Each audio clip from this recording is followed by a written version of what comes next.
welcome to Banzaicon. Isn't bonsai what they say when they fly their planes into ships and right? Isn't that what they said when they did the kamikaze flights at Pearl Harbor? Bonsai, right? I guess that means we're all going to die here at the convention. But this is a great way to go with all of our friends. I'm so glad you guys are here. Good morning. Morning. Oh no. Wait a minute, I see some awesome Star Trek uniforms. Sweet, sweet, sweet. What? Oh, that's right. Come on. Give me the left. She's like trying to tape her fingers together.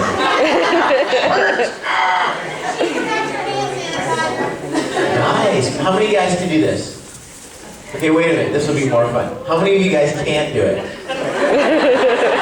Oh, little baby Edo.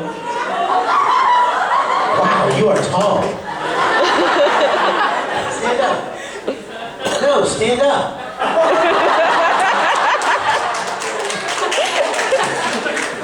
I'm trying to elicit a response, you see. It's not working. Did you see her Alphonse? Oh my gosh. Stand up, Alphonse. You know what I love about this? She could either cosplay as Alphonse or she could get picked up for breaking and entering. Or like robbing a bank. Can you see the police like taking the report? What did he look like, ma'am? Oh, kind of like an anime character, but no, he's really like a bank robber. He had jaggy teeth. And a little spike on his head. Welcome. I'm so glad you guys are here. I'm just barely here. I know, right? Good job. It took me 4 flights to get here yesterday. And it was a very long trip, and the people that were here at the Star Trek panel last night, which I have no recollection of, they heard the whole story, the whole dramatic emo story, but nothing would keep me from coming to you. So I'm so glad to be here, and this is a Full Metal panel, I believe. So we're just going to kind of talk about Full Metal. I will, at the very top of this panel, beg your mercy on me. My voice is shot. I recorded Naruto all last week. And how many of you guys know enough about Naruto to know the Nagato story arc? It's pretty powerful, right? Yes, Pain? Yeah, I recorded that last week. That's why I sound like this. Because, oh yeah, it was so awesome though. It's a really great story arc, so you guys be watching out for it. Now, you all are going to be at the panel, at my Q&A session this afternoon, right? Yeah. Right. Look, you may think just because you're 10 years old that I'm but I'm not!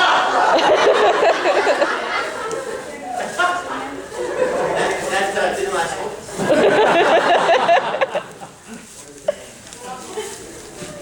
There's a little bit more. I'm at the end of my rope. What was I saying? Oh, yeah. He's in a good mood, so we're going to come talk to him for a minute.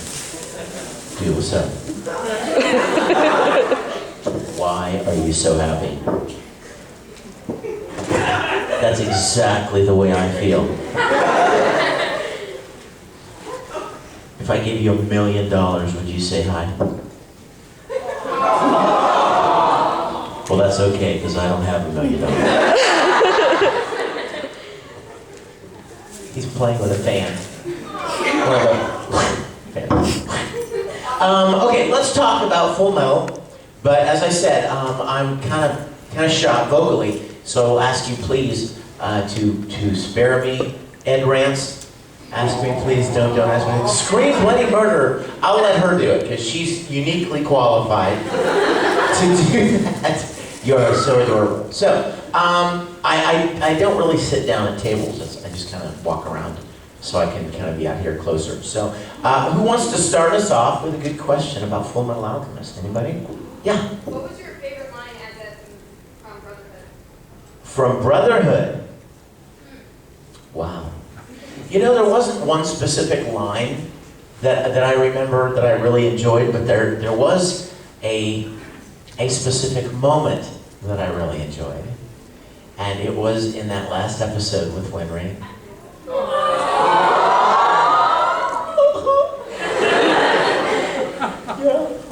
Yeah. I love that. You guys, we had already done the whole first series, right? And then we did Brotherhood, and it was like 63 or 64 episodes. So there had been this whole Ed Winry, what's ever going to happen between the two of them question going on the whole time, right? Well, I didn't know what was going to happen at the end of Brotherhood, okay? So when I went in to record the last handful of episodes, and we got to the last episode, and I turned the page, we got ready to get started on that scene. And I didn't know what was coming, right? So up on the screen pops a train, and Ed's standing in front of the train, and there's Winry, and I went, and I looked through the glass window at the director, and he went, and I was like, is this what I think it is? And he said, and I'm like, before we even started recording it, I think I was like in tears. Because it's one of those things that you want to happen for so long, and almost to the point where you want it to happen for so long, you just kind of start resigning yourself that it's never going to happen, you know? So that scene, I wanted to play it differently. I wanted to play it a little more tender, a little more like Ed really does have a heart. You know what I mean? Like for instance, it would be the difference, and we'll have a little voice acting moment here. It would be the difference. I think he starts the conversation by saying equivalent exchange, right? Yeah. He's like, right? He doesn't know what he's going to say, and Winry's like, all right, well, see ya. I guess that's about it, right? And he goes, equivalent exchange, right? I kind of wanted to make it more like a equivalent exchange, right? She would turn around and he'd be like, I'll give you this if you'll do that. I wanted to make it more like, I'll do this for you if you'll do this for me. Right? I wanted to make it more tender instead of like yelling at her face. You marry me or I'll kill you. You know what I mean? But the reason that it ended up being the way it was is because if you remember the animation, Ed was like, oh, so his mouth was really big. The expressions were large. So it would be difficult for the vocal performance to go against that.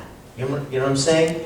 So sometimes in those situations, you have to make a choice as an actor that you don't really want to make. You're kind of pulled in a particular direction that you really didn't want to go, but I would have liked that. I would have liked it to be the quieter, more mature, like Ed's growing up.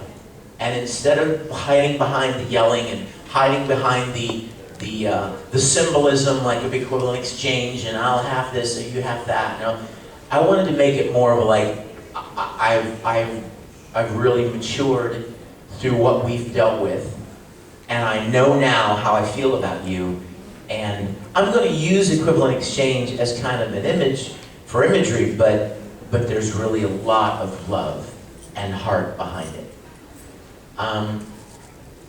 But that was probably my favorite moment in Brotherhood. Even though there were so many awesome moments, you know, that's probably my favorite, just because of all that had transpired up to that point in the first series, and the movie, and the Conqueror of Shambhala movie, and OVAs and video games and all of it. Just that was my favorite moment, I think.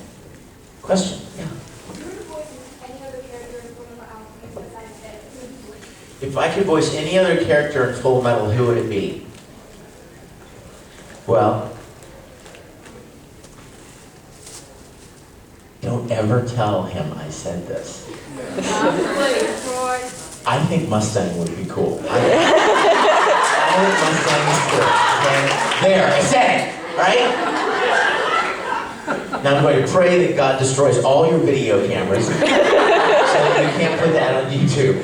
Vic said he wants to play. Vic said he liked the Roy Mustang. This is insane. It's a great character. It's a great character. There are a lot of great characters. I really enjoyed, even though he wasn't a huge role, I was going to say gluttony, but he is huge. Right? It's like, he wasn't a huge role, but yeah, he kind of was. Big man. Oh gosh, Hughes, what a great character. There are certain roles that you could, that my voice just doesn't lend itself for, you know? I remember when I went in to read for Full Metal Alchemist, at the very beginning, when they were holding the casting, the auditions for it. And by the way, you may or may not know this, but Funimation did not cast Full Metal Alchemist. So if you're thinking of writing Funimation and go, thank you for casting, you know, these people in the roles, they didn't cast it. They held the auditions. But with a show like Full Metal, something that big and that important to the Japanese who created it, they make the decisions on who gets cast, right? Because they wanted to make darn sure that Full Metal Alchemist was represented the way they wanted it represented. You know? So what happens is Funimation gathers all of the auditions. And you look awesome. You Dr. Who? Guess who I was in London with last week? Matt Smith. Yeah, you look good. You're an excellent doctor. I have a lot of friends that are Doctor Who fans, and I had him sign a picture for a friend of mine. And then he walked away. We were standing there talking, and he left, and I thought, doggone it, I should have just pulled out my iPhone and go, hey Matt, let's snap a shot, you know. But I forgot. Where was I? Yes, when I read for Full Metal Alchemist, I was looking through the book of the different characters to decide what characters I felt like I might be good for. And I came to a character like Armstrong, and I was like, yeah, I'm not going to get cast as that guy, right? I mean, I could, if I had to do something, I could come up with something, but it would never be as good as somebody like Chris Sabat, who just has that resonant, deeper, heavier voice. So that works perfectly. When you start thinking of different characters you might have wanted to play, you have to be realistic. Like what you could conceivably play. Like I could just barely get in for Ed, but I would have never been able to play Alphonse. He's even younger. In fact, a lot of people, you may not know this either, but when Funimation was holding the auditions, they auditioned a lot of girls to play Alphonse. Because, of course, that's the way they did it in Japanese.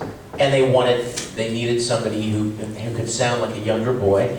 And they were just lucky to have this little boy who happened to be 11 years old, but he'd already done some voice acting, Aaron Dismuke. So he worked out perfectly in the first series. Then, of course, when they had to replace him, because now he was all grown up and didn't sound like Alphonse anymore, for Brotherhood, they found a great replacement in Maxie. She was fantastic. But probably Mustang. So what I was saying, I didn't complete the thought. Funimation gathers all the auditions, and then they ship them off to the Japanese. And the Japanese company listens to them and narrows them down or makes choices for the characters. They do that with a lot of shows, like Naruto and Bleach and a lot of those bigger shows, because they want to make sure that they in fact, the Japanese wanted to make sure that Ed sounded a little more masculine in English than he did in Japanese, which is probably why they ended up casting a guy to play Ed as opposed to a young girl like they did in the original. So, yes, Romy's amazing. I love her. In fact, there's a convention that contacted me that said they're trying to get her to come next year to their convention. Now, she's never been to one. And I met her. Those of you that don't know, there's a video on YouTube actually, where I went to Tokyo and I got to have dinner with her and I gave her a present. And, right? Yeah, he's a Power Ranger. Yeah, she's so adorable. And the last thing she said to me was, I want to come convention with you. And I'm like, yeah! Bring it. So there are a lot of conventions have been trying to figure out like a way to get her over here. to come to an event together and have us both at once. So you guys keep your eyes and ears open for that, because if that ever happens, it would be the most fun ever. It would be so neat to have her at a convention together. Question? Yeah. My least favorite part was that it ended. Least favorite part. Hold on, let me think. Need the coffee to spur the memory. I'm not much of a Starbucks fan. Are you? It tastes burnt. You know what I mean? Maybe that's just me. But hey, in the mornings, it just helps out. Least favorite moment, wow. Let me think if there's something I didn't really like much. No. Nothing comes to mind. No, I love that show. I mean, I love that series. I've been a part of over 200 different things, and nothing ever grabbed me the way Full Metal did. I love that show a lot. Question? Yes, we are. Which one did you like doing more? Oh, I get this question a lot, and you're not going to like my answer because it's so politically correct. I don't even see them as two separate shows. To me, I just kind of, it's all one big Full Metal adventure for me. Now, obviously, I know that the two shows are very different. Brotherhood is much darker and you know, more hard-hitting. But to me, when we started doing Brotherhood, all I could think of was, woohoo! Ed gets to go to new places and meet new people and write and wear new clothes. Like, geez, change your clothes, kid. Hopefully they have laundromats in Central, because he was always wearing the same thing. But in Brotherhood, he got to wear different stuff. But he met, you know, went to Xerxes and, oh gosh, what was the, oh my goodness, Briggs, and met all these new people, you know, Ling and Armstrong's sister, and right, all these new people. So to me, it was like getting to continue adventures with these characters that I loved so much. So I would never really pick one over the other, because I kind of feel like it's all one big giant thing. Although I will tell you, I will always have a really special place in my heart for the original series, because that's where it all started, you know? That's how I started even coming to know anything about the show in the first place, so. Yes. What drew you to Full Metal Alchemist in the beginning? Like, what did you I love the little pun there. What drew you?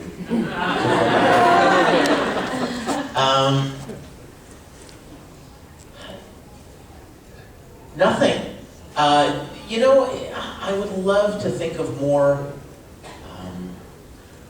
romantic, interesting answers for you. But the truth is that I knew nothing about Full Metal Alchemist. I had done a show about 2 years before Full Metal called Full Metal Panic. For those of you that don't know, Full Metal Panic is 3 words. Full Metal Panic, and Full Metal Alchemist is just 2 words. Full Metal Alchemist. Well, when Funimation called me and said, we want you to come and audition for this new show, it's called Full Metal Alchemist, I just was like, what is this? Is this like more Full Metal Panic? Is it similar or related? I'm like, no. No, it's nothing like that. So I hadn't seen it, I didn't know anything about it. Zero, zippo, nothing. And I went up to read for it. I was in Houston at the time, and I flew up to Dallas, and I went in and had this, like I told you a few minutes ago, I had this book that has all the different characters in it, and it has like a description of the character, and then 3 or 4 lines that the character might say. And those are the lines that you would read in the audition.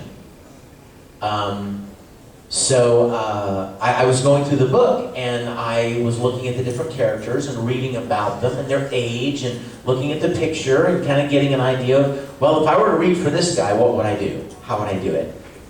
And the director at the time, another interesting piece of trivia for you, at the time the director was Justin Cook, who Justin was in Yu Yu Hakusho and several other things. and he was a director as well, and he was originally supposed to direct Full Metal.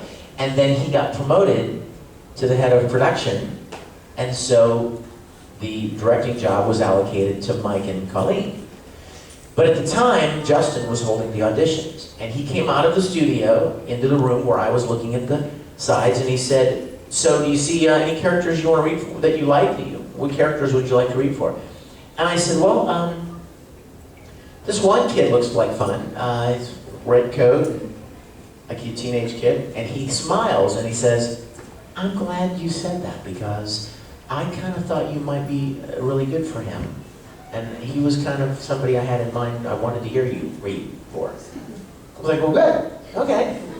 So we went into the studio, and then he told me, when we got into the studio and he locked me in the booth, he said, "Actually, we need to prepare a test episode because that year that Full Metal was released, they were premiering it at Otakon in Baltimore, the big giant Otakon. And guess who the musical guest was? Larkin Seal. Ready, steady, go, Larkin Seal. Okay? So they wanted to have they wanted to have episode 1 in English to premiere when Larkin Seal did the concert at Otakon. So they were in a hurry to get a version of the episode in English, the first one, with Cornello and Lior and stuff. So Justin said to me, "We've got to throw something together here really quick. These are not permanent decisions. This is not saying you're getting cast. We just need to do a temp episode to air in English." He said, "So rather than have you audition, I just want you to record the first episode as this character." And it was Ed. Now, mind you, I didn't even know how many lines the kid had.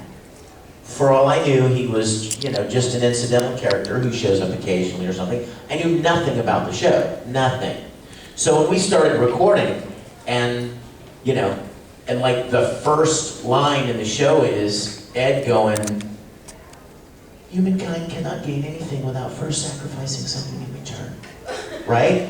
And and then as we would go through the episode, I'm like, "Holy moly, this kid's like really important in the show."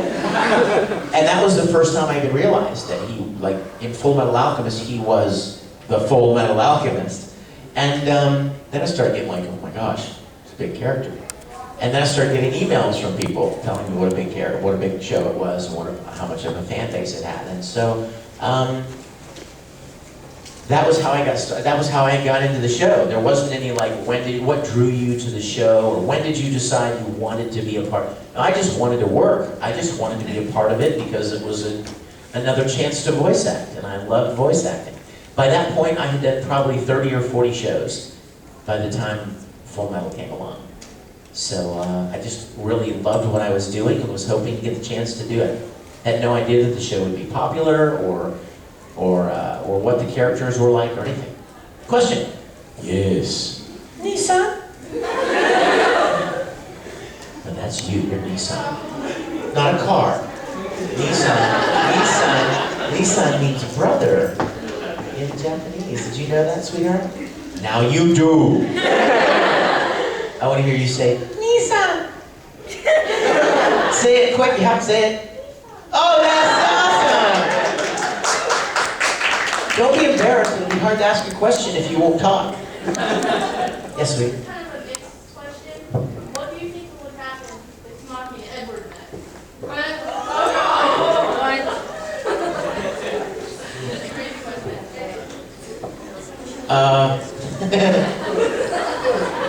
I haven't been asked that question before, believe it or not. And what I've usually said is that Tamaki would invite Ed to be a part of the host club. But then Ed would have to fight Honey Nozuko to be the boy Lolita. No, Ed would be the kind of host that makes the girls really want to hang out with him because he's so mean to them. You know how when you're young, right? You guys know what I'm talking about. When you're little, and little boys and girls are first starting to come into the place where they kind of like each other, but they don't really know how to express it, right? So the boys are like, and you know what I mean? And being all, you know what I mean? Being mean and kind of, you know what I mean, punching on girls and kickball, like kicking the ball at them and dodgeball, hitting them in the face and stuff. Because the boys have this attraction, but they don't know what to do with it. They're not really sure how to express it. So rather than come up and go, hey, I really think you're cute, you know, you want to be on my team for dodgeball? You know, instead they're like, shut up, you're ugly! That would be Edward Elric's shtick as a host in the host club. He'd be like he'd be sitting on the couch, right? And the girls would come up and be like, hi, and he's like, what do you want? You know, and they'd be like, oh, he's, you know, it would like draw them to him because he'd be playing that hard to get kind of thing, you know? They wouldn't be able to figure out like why he's so mean to them, and they would be really trying hard to get close to him. And he'd be like, oh, tough guy kind of thing. I bet they'd be attracted to his eyebrows. Yeah, I think so too. Question? Yes, sir. What would you say that your oddest, weirdest encounter with a band has been?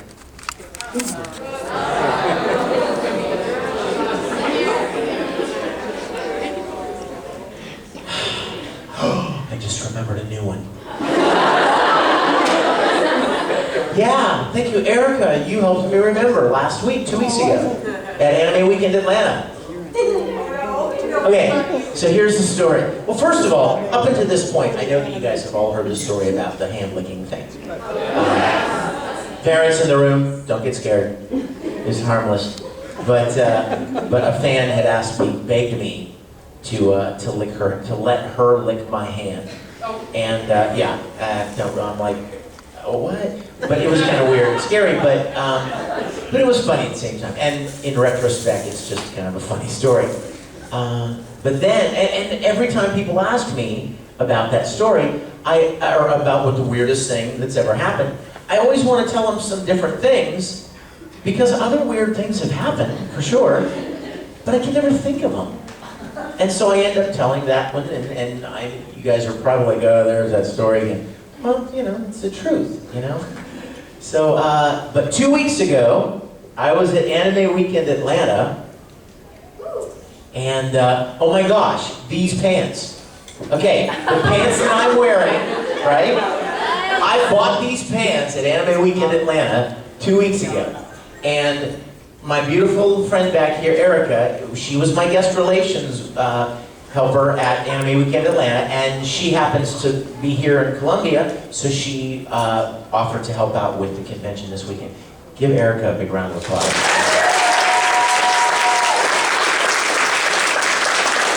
If you guys ever want to be a part of a convention staff and you're thinking, I would like to work with the guests, I would like to be a guest liaison, go to Erica, fall on your knees, and say, teach me. Teach me your ways, oh wise Erica. She's like amazing. She's so good. But I had a couple of hours free, and I wanted to go to the dealer's room, because when you get to have a dealer's room that's a football field, you want to look around. And I've seen most everything that's out there, but occasionally you find cool stuff. So I'm walking around, and I found this place that had these cool different kind of, you know, pants and shirts and jackets and stuff. And so I went and I saw these pants and I wanted to try them on. So the woman said, well, I know who you are, Vic. You're not going to steal them. So just, if you want to try them on, you take them over to the bathroom over there. At the end of the dealer's room, there was a restroom. So I went over there and I went into one of the stalls and I was trying on the pants, right? So I took mine off and I was putting these on. Right as I'm putting them on,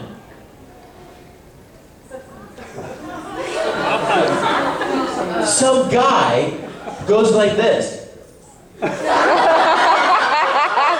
Right over the partition. And I'm like,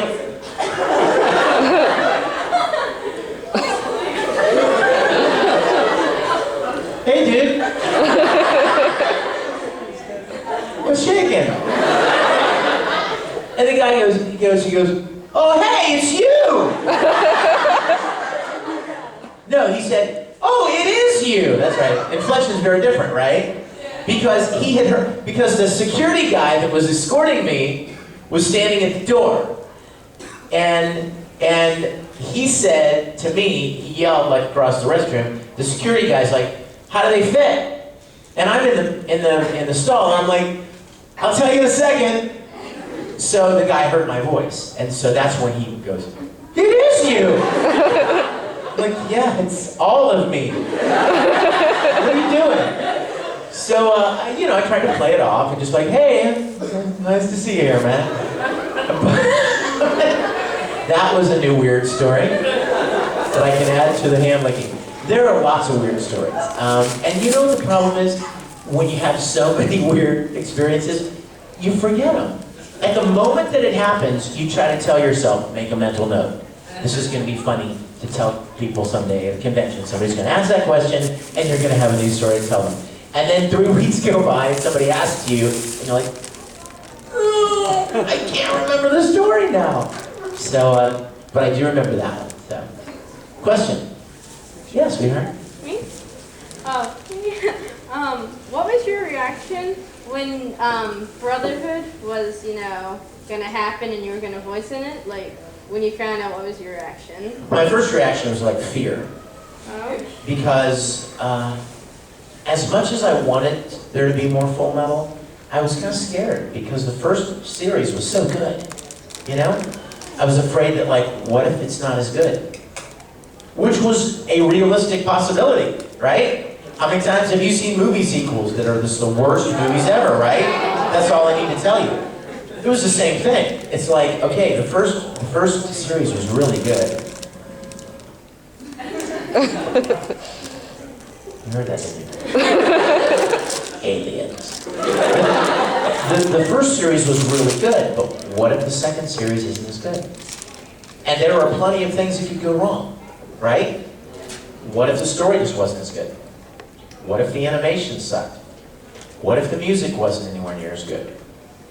What if any number of things that needed to happen for it to be good? What if the translation into English wasn't as good? What if the actors didn't do as good a job? What if some of the actors weren't available and they had to recast them and those guys weren't as good as the first guy? There's so many things that could go wrong. What if all of that was perfect and then they handed it off to the sound guy who mixed it all together and he did a bad job mixing it?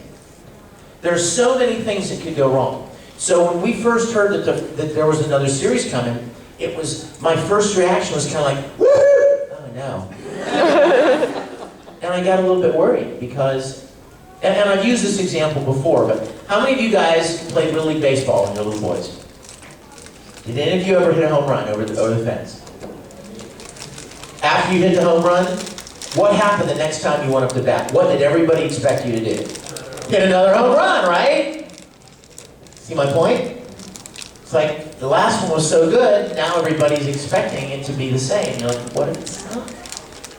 So I was a little bit worried, I have to tell you. And also I was wondering how I was going to sound. As people get older, they just don't sound the same. You know that's true. And I mean, we had done Full Metal 5 years before Brotherhood. So when I went in for the very first recording session, Mike McFarland said, okay, I've got a reference here for you. What that means is they pull a line from the original series. And they'll play it for you, so you'll hear it in your earphones, and then you repeat it to see how close you sound. And it also allows the sound man to adjust the levels to make it the same. And so, I don't even remember, I should remember, shouldn't I?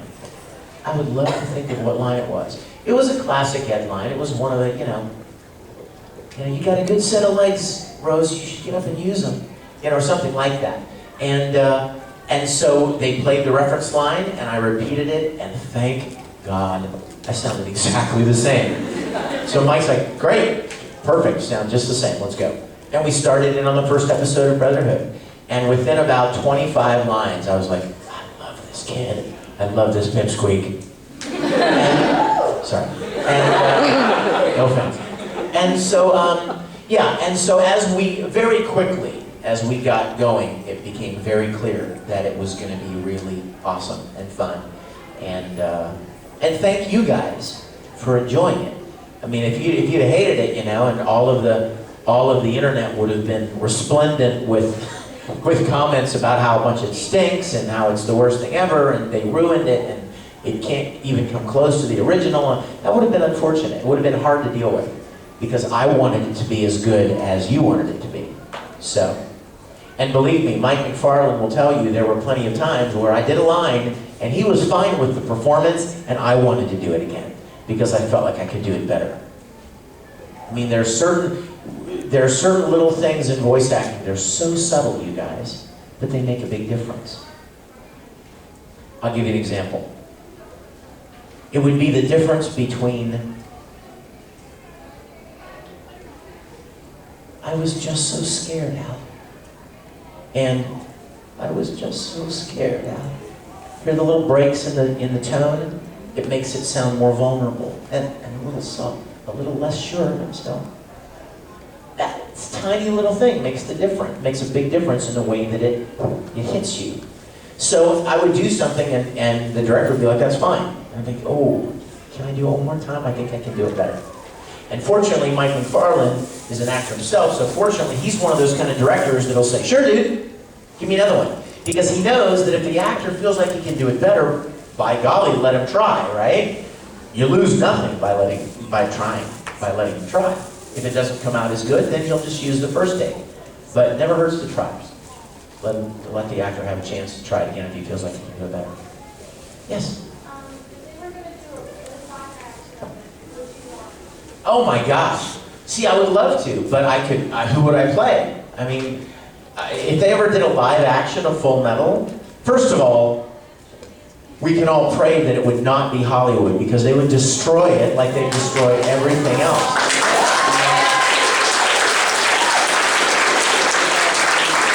I am so disgusted with Hollywood, I can't even hardly stand it. I can't hardly stand it.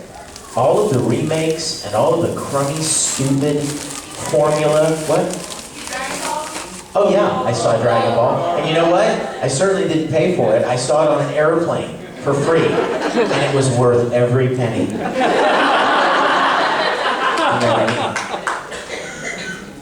It would have to be an independent company. I think it would be amazing if it was done well. But you know, there's a perfect example of where somebody that's my age can voice a teenage character, but who would I play on camera? I would never play Ed. Maybe his dad, maybe Hohenheim. You know, grow a beard and play Hohenheim. Or maybe one of the alchemists. Maybe Havoc or Hughes. I don't have a look for Hughes. He needs to be a little different looking. But anyway, if they were going to make it look like the original characters, then maybe Hohenheim would be good. Yes. What are my thoughts on Shao Tucker?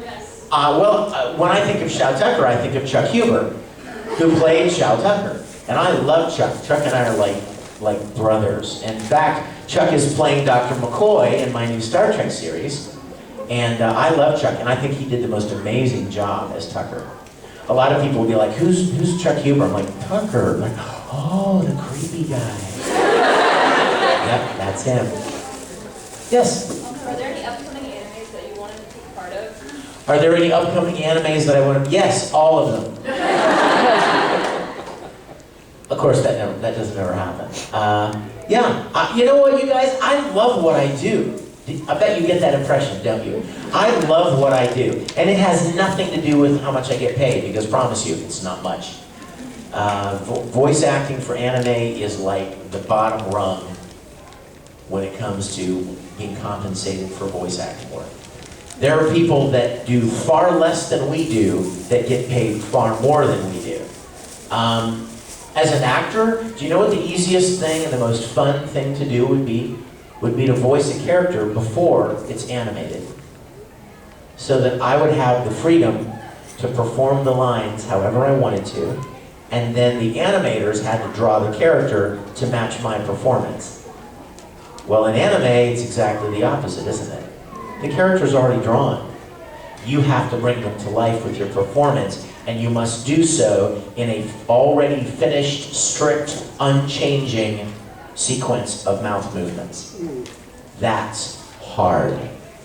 Believe me, guys. The people that do it well make it look easy, but it's not easy. It's much harder than what they call prelay, where you record like The Simpsons or Pixar, any of those movies, where you record the lines however you want. You have all this freedom as an actor to just perform them however you want, and then the animators follow your performance. And yet the pay is night and day. There's no comparison, the amount of pay. But I love what I do, and it has nothing to do with money at all. I love it. And you guys have really been a large part of that. You guys and your support and enthusiasm for the work that we do gives me such joy. I could not begin to tell you how much joy I receive from your kindness and support and enthusiasm for the work that I've done. So that goes way beyond money. That transcends any kind of payment. I just love to be a part of it. So when new shows come along, I just want to be a part of them. Now, I will tell you, I'm very excited. Right now, I'm working on a lot of new shows. I just got done playing the lead role in the new Pokemon movie, which I'm very excited about. Because he's a pony. He's a pony. He looks like My Little Pony. He's so cute. His name is Keldeo, and he even has a plushie. There's even a plushie of him. And so now I've been told that officially makes me a brony. But there's that, and then there's a show called Tiger and Bunny coming out. There are a couple of more, Noura, there's a show called Noura, there's a show called Lagrange, there's there are several shows coming out that I'm part of, and I'm very excited about being a part of them. So, well, I have been in One Piece, but I really want to play a particular character in One Piece badly. Brooks. I want to play the singing skeleton guy badly. I've been begging to play Brooks for 4 years. I mean, because his story arc is, you know, One Piece is like forever, and he's way down here, and I've been begging them to let me do that when the time comes. I sang 3 of the One Piece opening themes, and then I also played several characters so far, smaller roles. The first one was this guy called Nezumi. He had like cat whiskers, and he had like a hooded sweatshirt. He was some kind of a marine kind of a guy. And he went chee chee chee chee chee when he laughed. But then I also, now this was my favorite though. Are you a One Piece fan? Do you remember the whole Rainbow Mist arc? Oh, you couldn't be that big of a One Piece fan.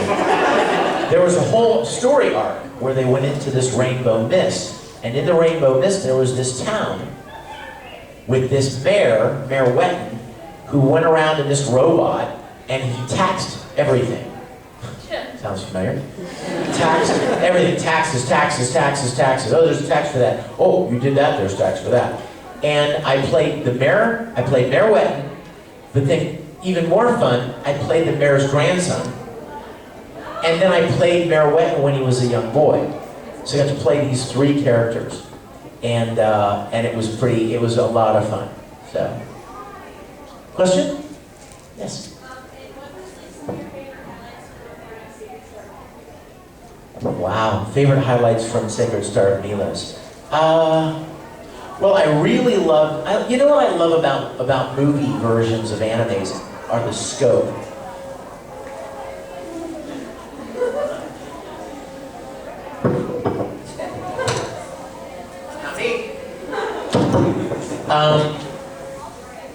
It's a grounding hum. Sounds like there's a...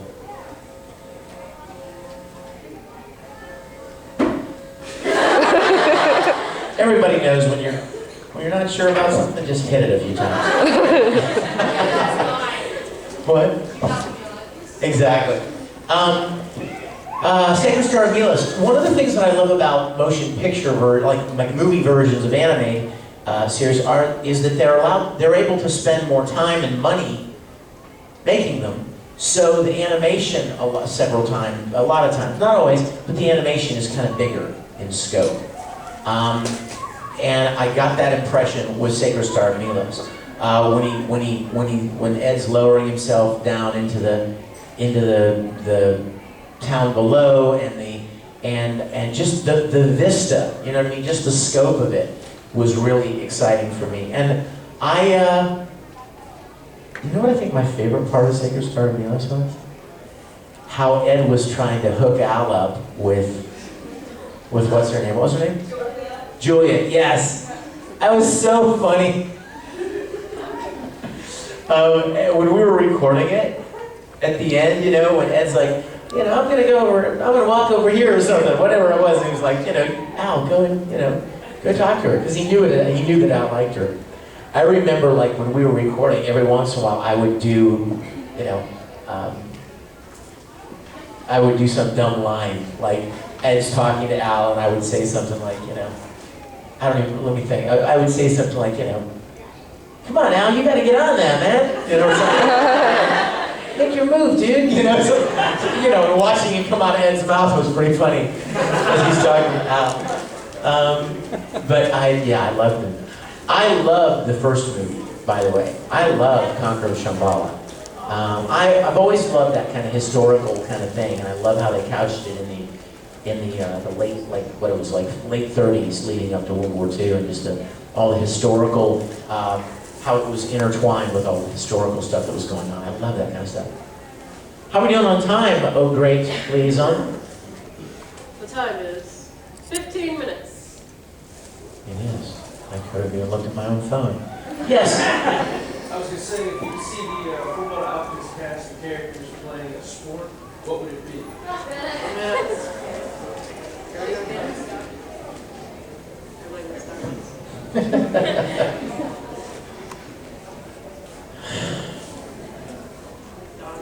If I could see them play a sport, what would it be?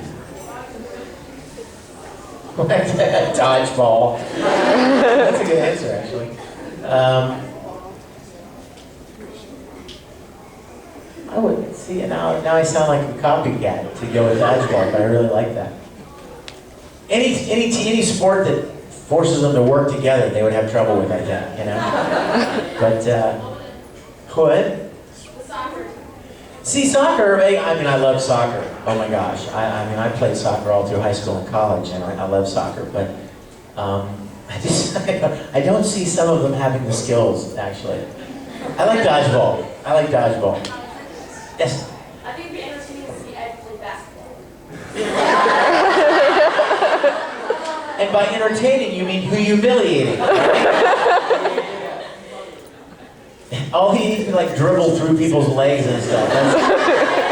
He would like jump on Al's back and slam dunk. Yes, ma'am. What's your favorite OVA. Oh my gosh. Well, I think probably my favorite OVA moment was we went in to record the OVAs, and of course, you know, we all knew that Aaron wasn't going to be able to be a part of it much longer. You know what I mean? We all knew that. I mean, when the first series was finished, we all knew, and then the movie came along. That was going to be the last of Full Metal that we knew of. Conqueror of Shambhala was the end of it. So Aaron's voice had already started changing. So Mike McFarland, who directed the ADR, he was really worried, and he pushed Aaron really hard to get a performance out of Aaron that sounded like Al for Conqueror of Shambhala.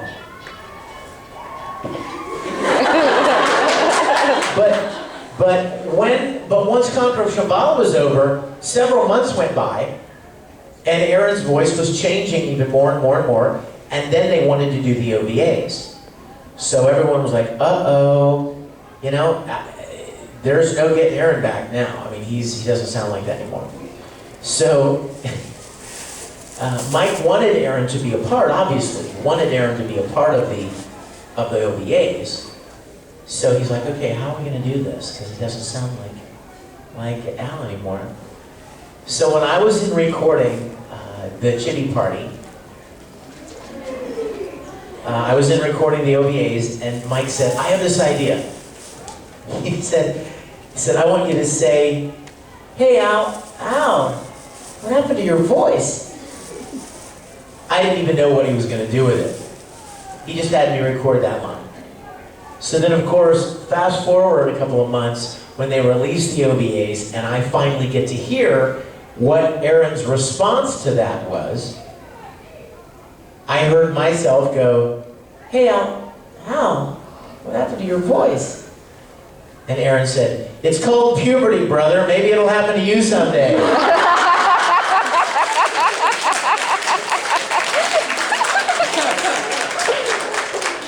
And I was like,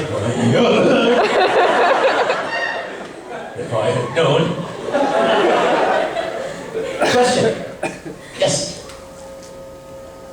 Wow. The alien wants to ask a question. Oh, not you. That sound effect. She's like, you just called me an alien. Let's talk about the hum up here.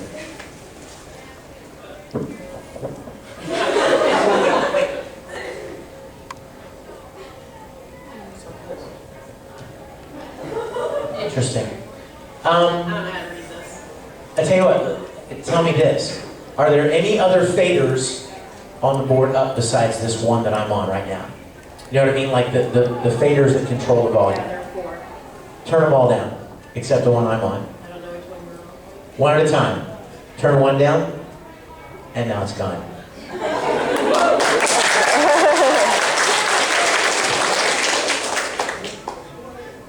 Yeah. Little sound lesson. What probably is the case is that there's probably a line that's been run, like to plug into something, and it's not plugged into something right now. So every once in a while it picks up like grounding hum and stuff, because it's not completing the circuit, so to speak. Of course, I may be wrong. It may not even be the problem. It's going to come back any second. But, if they're open channels, sometimes that happens. What is your question, my dear? Huh? You didn't think I was serious, did you? No, I was talking about the hum thing up here. It got really loud all of a sudden. What's your thoughts on Lieutenant Yoki? I love...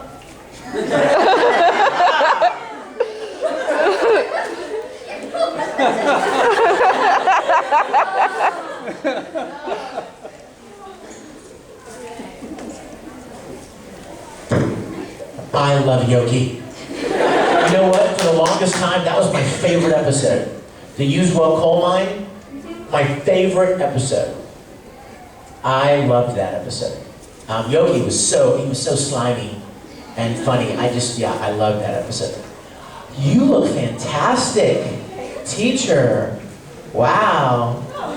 It's a Zooey.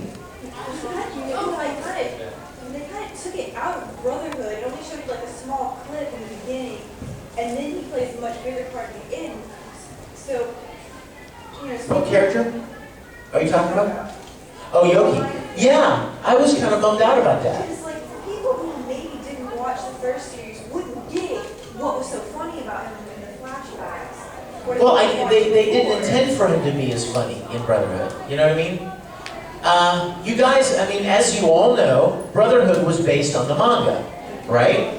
Which means that Brotherhood, bless you, Brotherhood is the way that the creator intended for the characters to be presented. And then when the company, I guess Aniplex, decided to make an anime of Full Metal Alchemist, they started out the way they did, and then they kind of took it in its own direction. And when Aniplex came across Yogi, they're like, oh, we could have some fun with this guy. And they made him much more of a wacky, crazy, slimy, getting paid under the table kind of character, right? That wasn't what the original creator intended for the character. So when they made Brotherhood, that character followed the story arc and the personality of the original mangaka's vision for Yogi. Those of us that saw the first series, we had all these other things in our mind about Yogi. And I remember seeing him. In fact, I remember when I was recording the part of Brotherhood where I first saw Yogi. I was like, oh hey, it's Yogi! It's the guy from Usewell. And they're like, yeah, but it's not the same. I mean, he's not the same as. And I came to realize that no, they weren't. There wasn't all that extra comedic stuff that was in the first series. But I loved him from the first series. 5 minutes left. Yes, dear. Have I ever dressed up as Edward Elric? Or Al? Definitely not Al. No, I could never. No, and you mean like as in a suit of armor? That would be awesome, but I don't have one. Sorry to say. I've seen some pretty awesome cosplays though. I'll make you guys a deal. How many of you guys, by a show of hands, have never seen Full Metal Fantasy? Really? Okay, like most this side, on this side. You guys come back to my Q&A session at, what is it? 4 o'clock? Is it in here? 4 o'clock in this room. Is it in this room? This room. Okay. You guys come back at 4 o'clock and get here early because I think we're going to run out of chairs pretty quick. It's a pretty small room. And I will show you, just for you, I will show you something that I made with some other voice actors that answers that question definitively. Okay? Yes, my dear. You have a question? What do you think would happen if Greece were to meet Ed? See, now I thought, now Greece would really get along with Al. You know why, right? Because of the cats. Oh yeah, yeah, he would love that. But Grace just doesn't say enough for me to even know what he would think of Ed. What do you think would happen? Well, I don't know. It's probably going to be very awkward because you know how he acts on Japan? It's like, yeah, next to me. Yeah, we know what Grace thinks of Japan, but I don't know how you would react to Ed. I don't know. I think Ed would be like, you're creepy, dude. I really think Grace was creepy. But, all right, last question I think we have time for. Yeah. Another crossover question. I'm sorry. What do you think would happen if that side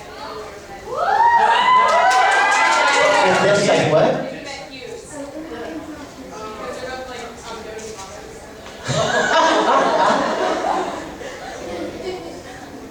Well, see, here's the difference. The definitive difference between Deathsight as a daddy and Hughes as a daddy. All right?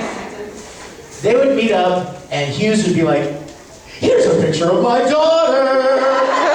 Right? And Deathsight would be like, here's a picture of a hot girl I met at a bar last night! Thank you guys for coming. I look forward to seeing you this afternoon, okay?